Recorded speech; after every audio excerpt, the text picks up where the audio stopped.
Blood is supposed to be thicker than water, but sibling rivalry can turn it into poison. When a cruel twin sister orchestrated a humiliating blind date prank to ruin her sister's life on camera, she didn't expect a centuries-old predator to walk through the door and claim the victim as his queen. The Kensington twins were a biological anomaly that seemed designed by a cruel sense of irony. Clara Kensington was the golden child, a wildly successful fashion influencer, living in a plush penthouse in Chelsea, boasting a life curated for millions of adoring followers. She was radiant, cutthroat, and thriving. Then there was Chloe. Born 7 minutes later, Chloe Kensington was the shadow. While they shared the exact same bone structure, Clara possessed a predatory confidence that made her magnetic, whereas Chloe was an introverted archivist at the British Library, hiding her striking features behind oversized tortoiseshell glasses and oversized knit sweaters. For 24 years, Clara had made it her life's mission to ensure Chloe remembered her place. If Chloe won an academic award, Clara would accidentally ruin her dress right before the ceremony. If Chloe liked a boy, Clara would sleep with him just to prove she could. Yet despite a lifetime of microaggressions and blatant sabotage, Chloe still held out hope that underneath the designer veneer, her sister actually loved her. That naive hope was exactly what Clara preyed upon on a rainy Thursday in late October. "You need to get out of that dusty library, Chloe." Clara had purred over the phone, her voice dripping with artificial sweetness. "I've set you up. A blind date. His name is Liam Hastings. He's in wealth management, very successful, very handsome, and he loves intellectual girls. I showed him your picture, and he's dying to meet you." Chloe had hesitated. "Clara, I don't know. The last time you introduced me to someone, he spent the entire night talking about your Instagram stories." "I promise this is different," Clara insisted. "Consider it an early birthday present. I even pulled some strings to get you a reservation at L'Eclipse in Mayfair. 8 o'clock. Don't embarrass me." L'Eclipse was not just a restaurant. It was a fortress of exclusivity. It was the kind of establishment where billionaires, minor royals, and oligarchs dined in hushed, velvet-draped privacy. It was famously impossible to book a table unless you were practically royalty. The gesture seemed so overwhelmingly generous that Chloe's defenses crumbled. Maybe Clara really was trying to turn a new leaf. Chloe spent hours getting ready. She borrowed a deep emerald green silk dress that Clara had previously discarded as last season, painstakingly styled her hair into soft waves, and applied a subtle smoky makeup look that made her green eyes pop. Staring at the mirror, she barely recognized herself. She looked elegant. She looked worthy. The rain beat against the window of the black cab as it crawled through London traffic, dropping her off in front of the imposing brass doors of L'Eclipse. A towering doorman in a bespoke tailored coat looked her up and down before opening the door. Inside the restaurant was a masterclass in dark, moody opulence. Crystal chandeliers cast a dim amber glow over mahogany tables, and the air smelled of expensive oud and roasted truffles. Chloe approached the host stand, her heart hammering against her ribs. Name the maître de sharp-featured man, named Henri, asked without looking up from his leather-bound ledger. "Chloe Kensington. I believe my sister made a reservation under Hastings."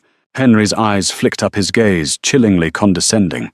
He lingered on her dress, a subtle smirk playing on his lips. "Ah, yes. The blind date. Follow me," instead of leading her to the discreet, romantic booths lining the perimeter. Henri escorted her to a table dead center, in the room illuminated by a harsh overhead spotlight. It was the most exposed table in the house. Every glittering patron in the room could see her. Chloe sat down, her palms sweating. She checked her watch. 8:05 p.m. 10 minutes passed. Then 20. The waiter ignored her entirely, refusing to even pour her water. The surrounding tables cast sidelong, pitying glances her way.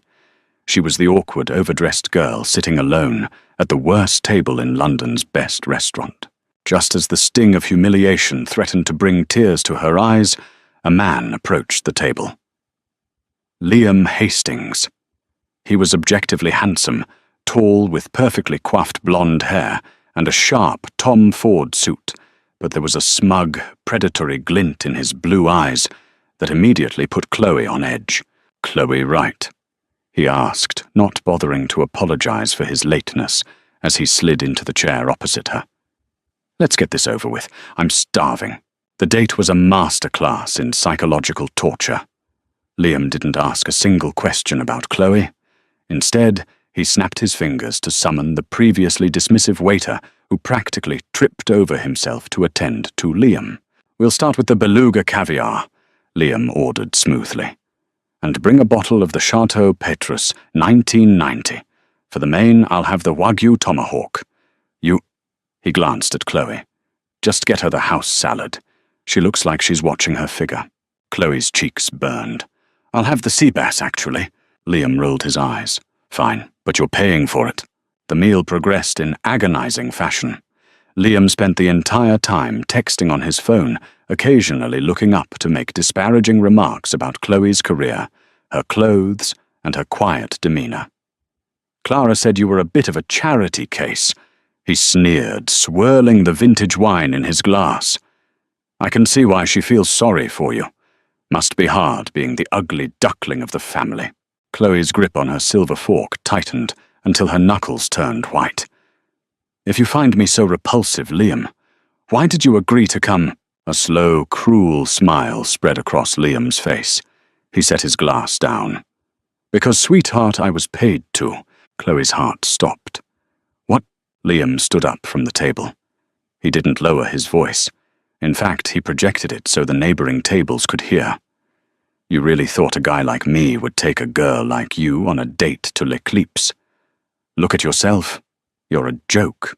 From the shadows of a velvet-curtained VIP alcove at the back of the room, laughter erupted. Cold, familiar, chiming laughter. The curtain was pulled back and out stepped Clara Kensington. She was flanked by 3 of her influencer friends, all holding up their smartphones, their camera lights glaring harshly in the dim restaurant. Clara was wearing a breathtaking silver gown, looking like a goddess of vengeance. "Oh, Chloe," Clara laughed, strutting toward the table, the camera lens pointed directly at her sister's pale, horrified face. "The look on your face, it's priceless. Everyone say hi to my tragic twin sister who actually thought a millionaire wanted to date a dusty librarian." The restaurant went dead silent, save for the snickering of Clara's entourage. Henri the maitre d' stood by, with a smirk, clearly having been bribed to facilitate the spectacle. "You set this up," Chloe whispered, the betrayal slicing through her chest like a physical blade. The £15,000 bill was resting in a leather booklet on the table. Clara had specifically chosen a restaurant she knew Chloe could never afford. "It's for the vlog, babe, turning my sister's tragic love life into a prank." "It's going to get millions of views," Clara said, leaning in close. "Don't be so sensitive. Now you better figure out how to pay that bill, because Liam and I are heading to a real party." Liam moved to stand beside Clara, wrapping an arm around her waist. Chloe was trapped. The entire room was watching her break. A tear slipped down her cheek, completely destroying whatever pride she had left. She was trapped in an opulent cage, entirely at the mercy of her sister's cruelty. Then the temperature in the room plummeted. It wasn't a subtle shift. The air instantly turned glacial cold enough to make the condensation freeze on the wine glasses.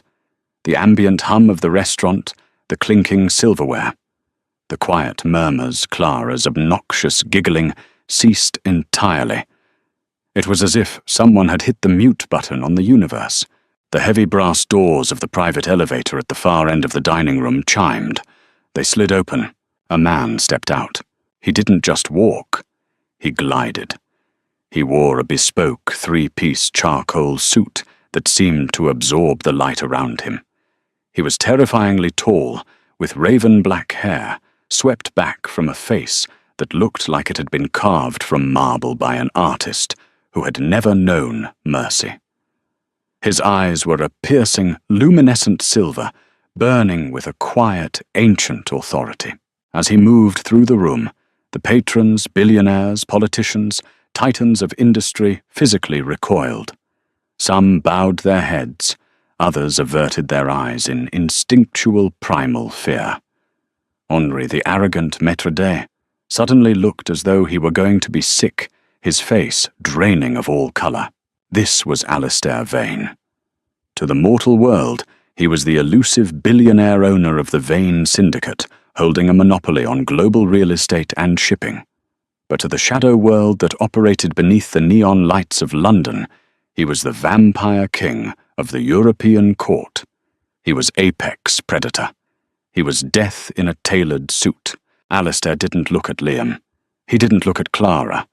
His silver eyes were locked entirely on Chloe.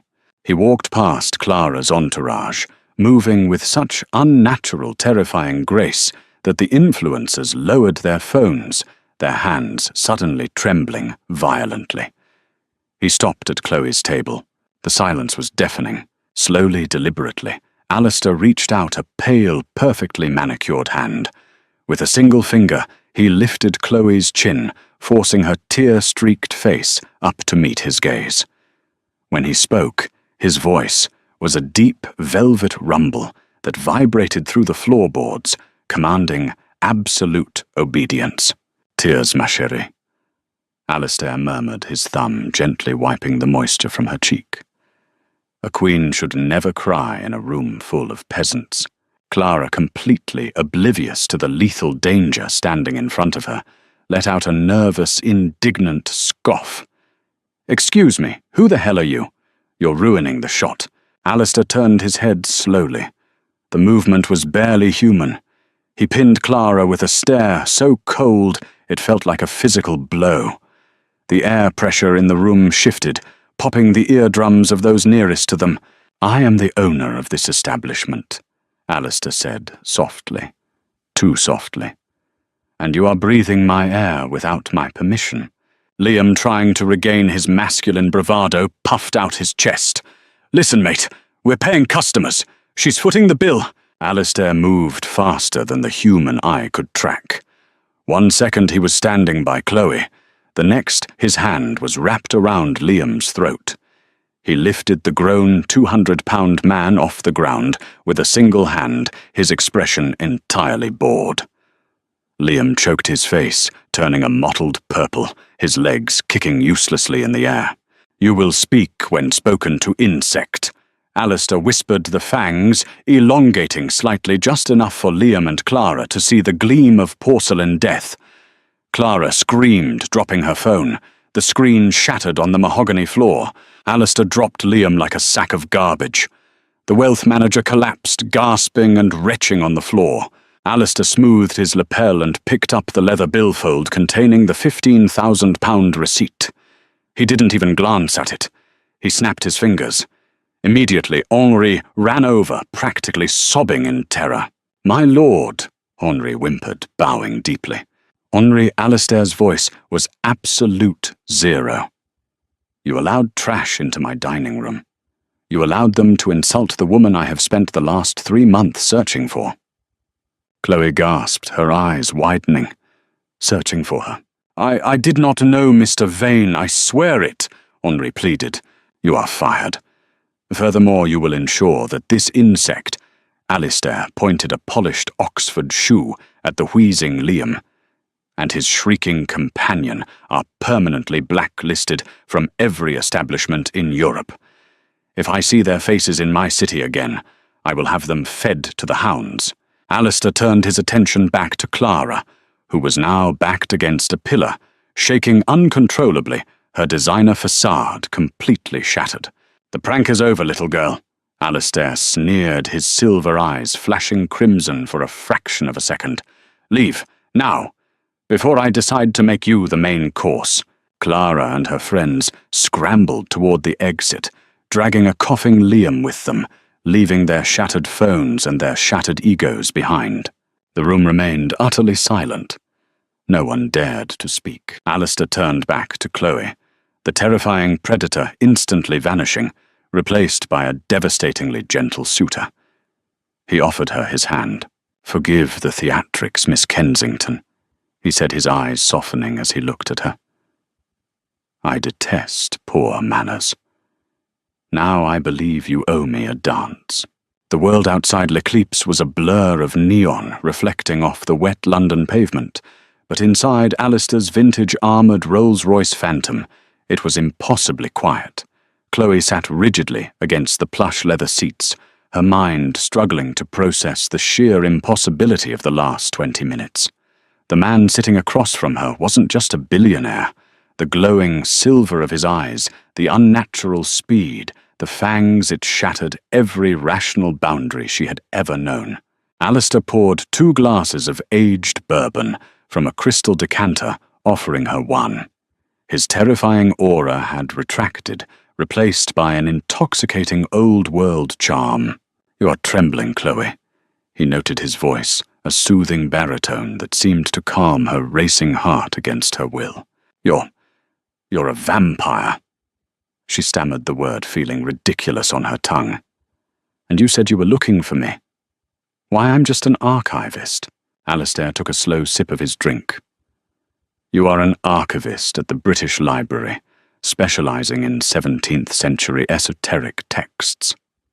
6 days ago, you were granted clearance to examine the heavily guarded Ashmole 782 manuscript." Chloe's breath hitched.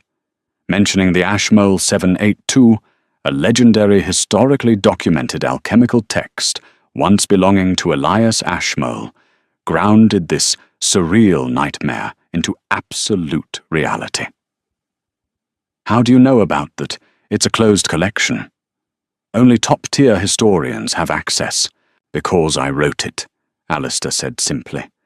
400 years ago. And it was sealed with a blood lock that could only be broken by a descendant of the mortal woman I loved. A woman who was murdered by my rivals before I could turn her. He leaned forward, the ambient streetlights illuminating the sharp, mesmerizing angles of his face. "When you touched the parchment without gloves last Tuesday, a paper cut dropped a single bead of your blood onto the vellum. The wards shattered. The shadow world felt the seismic shockwave of the seal breaking. I have been hunting the city for the source ever since. I finally tracked your magical signature to that restaurant, only to find you being tormented by those mindless vermin." Chloe stared at her hands. The tiny healing cut on her index finger was still visible. All her life, Clara had made her feel utterly insignificant, a genetic leftover. Yet here was an immortal king, telling her she held the bloodline of royalty. "My sister," Chloe whispered, the trauma of the night bubbling up. "She filmed it. She's going to post it. She has 5 million followers. By tomorrow, I'll be the biggest laughingstock in the country." A cruel, darkly amused smile touched Alistair's lips. "My dear Chloe, do you truly believe I govern the shadows but have no power over the light?" He tapped an encrypted mobile device resting on the console. "Watch." Across town, Clara was in the back of a vulgar neon party bus, furiously typing on her gold-plated iPhone. Liam sat next to her, nursing a bruised throat and a bruised ego. "I'm uploading the raw footage," Clara hissed, her face contorted in vindictive rage. "I don't care who that freak in the suit was. I'm going to ruin her." She hit publish. The loading bar reached 99%, and then her screen went entirely black. "Error account suspended." Clara frantically tapped the screen. She opened her banking app to check her balances, millions tied up in brand deals. Greater than error credentials revoked. A text message chimed from her personal wealth manager at Coutts & Co., the exclusive private bank of the British elite. "Miss Kensington, Pursuant to emergency directives from our primary shareholders at the Vane Syndicate, your accounts have been permanently frozen and all assets seized pending investigation for fraud. Do not contact this office again. No, no, no, Clara shrieked, watching in real time as her verified social media accounts vanished into the ether. Her digital footprint, her sponsorships, her carefully curated empire, all of it was being methodically, ruthlessly erased from the internet. In less than 60 seconds, Clara Kensington ceased to exist in the modern world. Back in the Rolls-Royce, Alistair set his phone down. Your sister is currently learning that true power does not require an audience. Now tell me, Chloe, are you ready to leave your quiet life behind? Chloe looked out the window, watching the rain wash the grime from the city streets. For the first time in 24 years, she didn't feel like a shadow. She looked back at Alistair, her green eyes hardening with a newfound resolve. Yes, 3 months later, the world had forgotten Clara Kensington. Without her wealth and platform, her friends abandoned her within a week. She was forced to move into a damp studio flat in a less savoury part of East London, boiling with a toxic, consuming hatred for the sister who had seemingly vanished into high society. Chloe, however, had ascended. She stood in front of a gilded mirror inside Alistair's sprawling country estate, adjusting the bodice of a custom blood-red Alexander McQueen gown. Around her neck rested a priceless Cartier diamond collar, a gift from Alistair for the Winter Solstice Gala, the most crucial event in the European court's calendar. Tonight he was officially presenting her to the vampire aristocracy, not just as his mate, but as his queen. Their romance had blossomed in the quiet sanctuary of his libraries and the sprawling gardens of his estate. Alistair was fiercely protective, but unlike the mortals who had ignored her, he worshipped her intellect. He taught her the politics of the immortal elite, and she helped him translate ancient texts to secure his territory. She was happy. She was loved. But destiny rarely allows for uninterrupted peace. The gala was held at the real-life Wallace Collection in Manchester Square. The opulent museum, with its walls lined with old master paintings and antique armory, had been entirely bought out and warded by Alistair's guards. No uninvited creature could step through the threshold. The magical barrier was tied to Chloe and Alistair's blood. As Chloe descended the grand staircase, her hand resting lightly on Alistair's arm, the assembled crowd of hundreds of immortal aristocrats bowed in absolute reverence. The music swelled. It was perfect, until the heavy oak doors of the museum were blown off their hinges. The blast shattered the glass display cases containing 18th century porcelain. The music screeched to a halt. From the smoke and freezing winter air stepped Lord Cassian, a rogue French vampire who had long coveted Alistair's throne. His eyes burned a sickly, toxic green, and he held a wickedly curved silver blade. But that wasn't what made Chloe's blood turn to ice. Standing beside Cassian, clutching a bleeding cut on her arm, was Clara. She looked disheveled, hollowed out by jealousy, and utterly insane. How did they breach the wards? Alistair roared his fangs, descending as he shoved Chloe behind him, his guards drawing their weapons. The ward requires the Queen's blood signature to grant entry. Cassian laughed, a cruel, echoing sound. He yanked Clara forward by her hair. And what a delightful loophole genetics can be. Identical twins, identical DNA, identical blood signatures. Your little mortal rat of a sister practically begged me to let her in just to see you fall. Clara sneered at Chloe, her eyes wild. You took everything from me. You ruined my life. If I can't have the world, neither can you. You ruined yourself, Clara. Chloe said, her voice echoing through the silent, tense room. She didn't cower. She didn't hide. Cassian moved with terrifying speed. He threw a smoke bomb laced with dead man's ash, a rare alchemical poison that momentarily paralyzed vampires. Alistair's guards collapsed, choking. Alistair fought through the blinding pain, clashing with Cassian in a blur of superhuman speed, their fists and blades destroying priceless antiques in seconds. Cassian was fueled by dark magic, and he managed to drive a silver dagger through Alistair's shoulder, pinning the king against a marble pillar. Cassian raised his blade to strike the fatal blow to Alistair's heart. "Now," Cassian hissed, "the syndicate is mine." "No," Chloe screamed. She didn't think. Instinct, ancient and dormant, flared to life inside her. She remembered the texts she had translated. She remembered the Ashmole 782. The blood of the seer wasn't just a key. It was a weapon. Chloe grabbed a shattered shard of glass from a broken display case. Without hesitation, she sliced it across her own palm. Chloe knew Alistair choked out. But as her blood hit the marble floor, it didn't just pool. It ignited. A blinding, ethereal blue flame erupted from the drops of her blood, surging across the floor like a tidal wave of pure energy. The magic of her ancestor, lying dormant for 4 centuries, had found its true vessel. The blue fire hit Cassian instantly, burning the dark magic from his veins. He shrieked, dropping his weapon, as the flames seared his flesh, pushing him away from Alistair. Chloe stepped forward, her eyes glowing with a terrifying, radiant light. She raised her bleeding hand. "Kneel," she commanded. It wasn't a request. It was an absolute, magical imperative, laced with the authority of the ancient bloodline. The shockwave of her voice forced every vampire in the room to their knees. Cassian collapsed, his body pinned to the floor by the sheer gravity of her power. Alistair pulled the dagger from his shoulder, his wound healing instantly as the dead man's ash dissipated. He looked at his mate, absolute awe and fierce pride radiating from his silver eyes. He walked over to Cassian, picked up the rogue lord by the throat, and with a single brutal twist snapped his neck. Cassian's body crumbled into ash. Silence reclaimed the grand hall.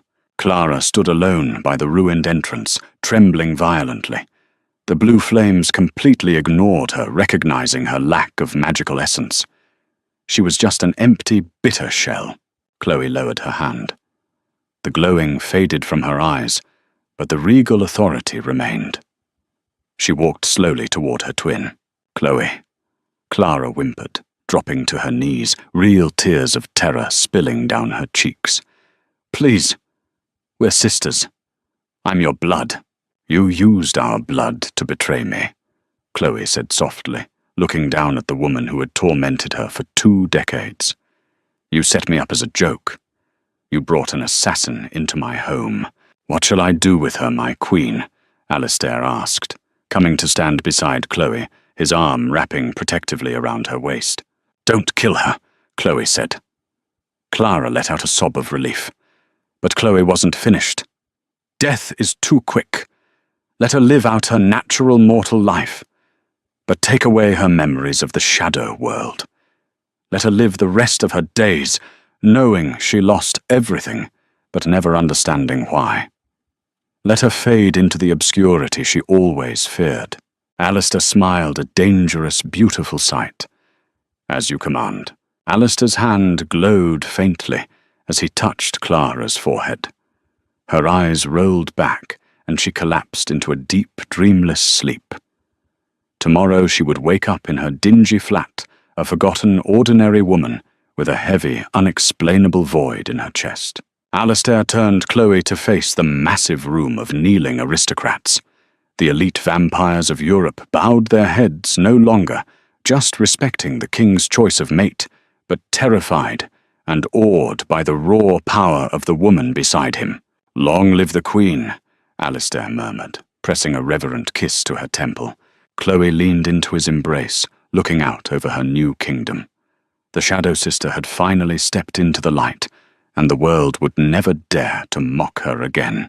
Did this tale of ultimate revenge, hidden power, and immortal romance keep you on the edge of your seat? If you loved watching Chloe rise from an underestimated sister to a terrifyingly powerful vampire queen, show us some love, Smash that like button, share this story with a friend who loves a satisfying plot twist, and don't forget to subscribe for more thrilling, dark romance sagas. Drop a comment below. What would you do if you discovered you had ancient magical blood? See you in the next video.